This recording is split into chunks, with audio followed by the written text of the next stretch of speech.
O yeah, mga kapasyon, meron na naman tayong sisiraing bagong motor dito. Hindi pala bago to, 4 years na pala to. Si Popso.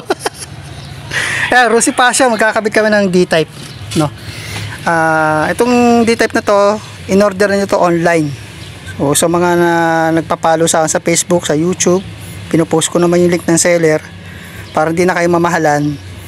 Order na lang kayo, no? Sa mga magkakabit ng D-Type, siguraduhin nyo yung meron kayong trusted na mekaniko magkakabit talaga ng D-Type. Kasi hindi lahat ng mekaniko, kahit yan sa mga shop na yan, hindi lahat ng mekaniko kaya nilang iset up to.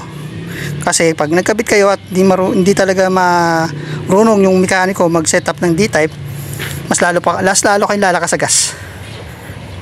Pero kung mayaman kayo sa gas, wala namang problema. Pakabit nyo. Yun lang yung tips ko sa inyo.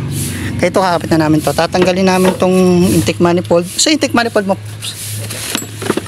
Yan. Yan, intake manifold nyo. Yan, sa mga magkakapit ng D-Type, ito yung maganda ikapit ng intake manifold. Metal siya, yan. Yan. Tsaka pag magkakapit ka ng D-Type, palit din kayo ng hose. Saan yung hose mo, Pops? Dito boss, hindi pa nabubuksan. Yan, sige. Hindi lang yun, no? Isa yung rubber, yung airbox hose. Yan. Yun, oh. Ay, sige. Dapat ipalitan nyo rin tong airbox hose. Kailangan kasi silyado talaga yung D-Type. Kung gusto nyo talagang mas tumipid bukod sa pagtotono. Kasi kung hindi yan silyado at ganito parang gagamitin nyo, sisingaw, lalakas lalo yan sa gas. Ang importante yung pagtotono at setup ng D-Type kung gusto nyo tumipid yung motor nyo. Kaganda na kasi sa D-Type yung hatak. May hatak talaga siyang maganda. Mamaya, papakita ko sa inyo mamaya pag nakapit ka na. So yan, nakapit na namin yung D-Type ni Pops, no? After 4 years tsaka siya nag-decide na magpalit ng carburetor na D-Type o diaphragm type na carburetor.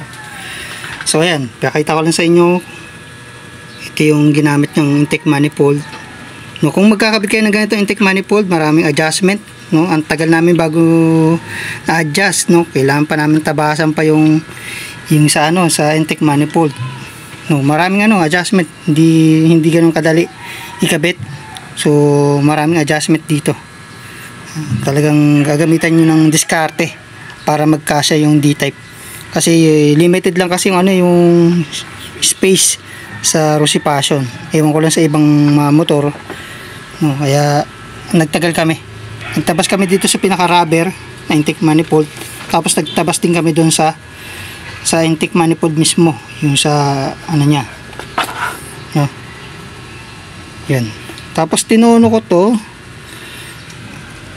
Yan.